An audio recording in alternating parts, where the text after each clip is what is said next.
So you returned back to Ilford? Yes, or to Chadwell Heath actually, to my grandparents. My mother's parents were alive. Mm-hmm. My father's parents were not alive. Mm-hmm. And we came back to my mother's parents in this ship where, again, everybody was very kind to us. Yeah. But that was it, and the story of the inquiries and things that were held, and the White Star Line's insistence upon limited liability, which meant that a woman like my mother who lost her husband had £1,000, if you can imagine it. Even in those days, I mean, it's ridiculous. But life just has to go on. So, your mother wasn't required at either of the inquiries? I don't think so. I vaguely remember her going to town on various occasions, but I don't think she was at the actual inquiries.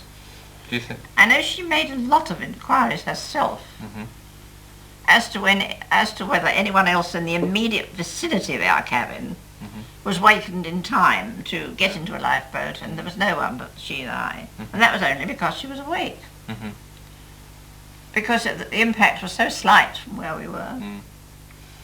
Now, somebody who was also a second-class passenger was Lawrence Beasley. Oh yes, she got quite friendly with my father. Yes. What can you remember about Lawrence Beasley? Did you actually meet him? Yes. Whilst you were... Yes, and I've met him since, of course. I met him several times. Yeah. No, I only remember him being a very nice man who used to chat to my father and talk and walk together. He mentioned in his book about a little girl with her big doll, showing off her big doll, and that was my big doll. Yes. And I no doubt I was showing off, as I did at most things age 7, I think. But that's the only mention of myself in that. I think it's something that we were talking about earlier, some time ago, was the occasion when you and your father and Lawrence Beasley were near Captain Smith, and he was talking to Lawrence Beasley. That's right. Could you recount that actual incident? Well, no, I was aware he was the captain, and he spoke to me several times and sort of patted me on the head, so to speak. And I knew he was the captain of this big ship. My father described that to me. Yeah. And it was then that he said that God himself couldn't sink her. When they were commenting on what a beautiful ship it was, he said, she's a wonderful ship. God himself couldn't sink her. Do you think that epitomised the arrogance of I do. the builders? I think absolutely. I do, yes. I do. It conveyed nothing to me at the time, but it did afterwards. It has been written that, obviously by many people, that there were theoretically divisions between the classes of passengers, which remarkably resembled some of the classes of society at the time.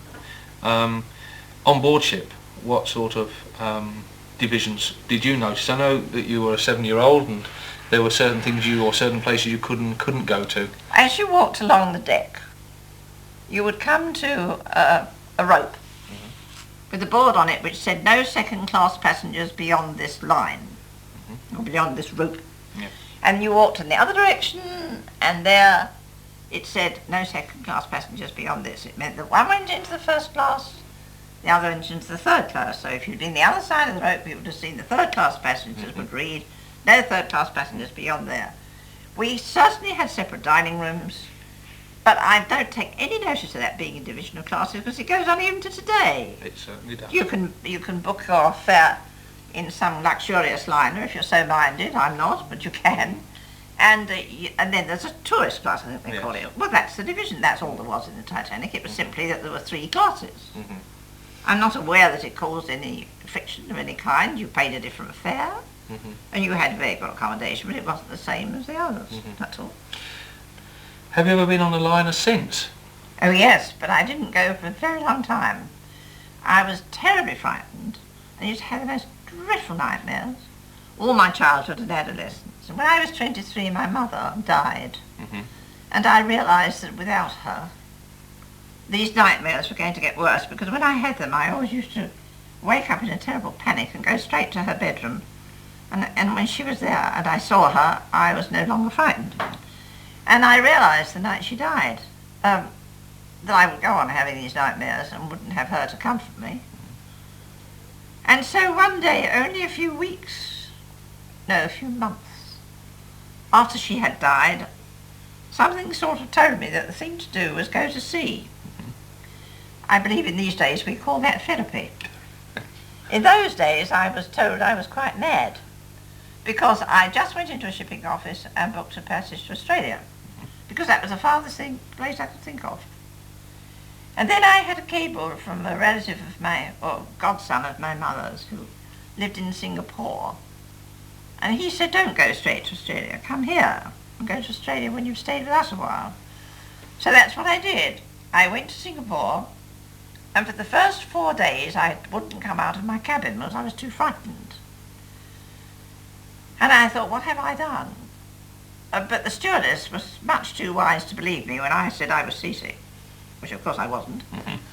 And she made me get up and go up on deck, and from that time onwards I lost that terror. I still don't like the sea, but I've always felt reasonably safe on the sea since then. And have I been in another ship? As I was counting the other night, I think I've been in about 16. But not since the war. No. Since we fly, I fly everywhere. But it did cure me. I had no more nightmares.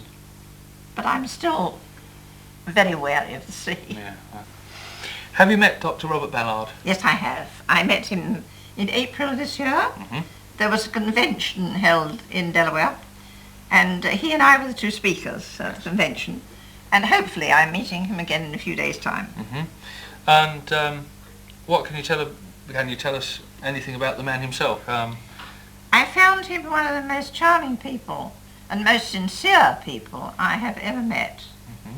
I'm absolutely certain that he agrees, well, I know he agrees with me, we've actually talked about it, that the Titanic is the grave of 1,513 unfortunate people who needn't have died. And as such, it should be, as he said, left there in memory of them. And so what he's done therefore is he's photographed. Have you seen the photographs? Yes, I have. I've seen more than most people, but I've had a private showing of them. Yes. And I can assure you they're quite wonderful. They don't distress me in any way. No. They don't look like the Titanic, of course. No, of course not. But he did not bring up one single thing from that wreck, and said he never will. And why is that? Because he agrees with me. This isn't something, it's not an archaeological find, because it's not old enough for that. But it is the grave of these people who never should have died, and who wouldn't have died if there'd been enough lifeboats. And as such, to plunder it, is what it amounts to. I mean, there's nothing of museum value there. There are these plates they keep talking about, White Star Line plates. Who wants to look at a White Star Line plate? There's hundreds of them, and they're boasting of the fact now they're going to get thousands of pounds for them. Well, that revolts me completely. You don't dig up people's graves because they've got a gold ring on. It's a very different thing to talk about something that happened 500 and 600 years ago, where you can learn something, but you won't learn anything from the Titanic. It's got no archaeological value at all.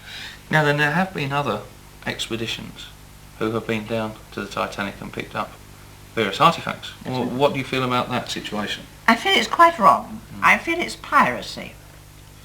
You must realise that those people should never have died. And if there had been enough lifeboats, they wouldn't have died. And within a couple of years, people wouldn't have known what you were talking about. Because it is the fact that those people died unnecessarily from such a simple reason, lack of lifeboats, that it wouldn't have mattered if this wonderful ship had foundered. What is a ship compared with a human life? Nothing. Therefore, I feel that that is the grave of those 1,513 people. One of my father.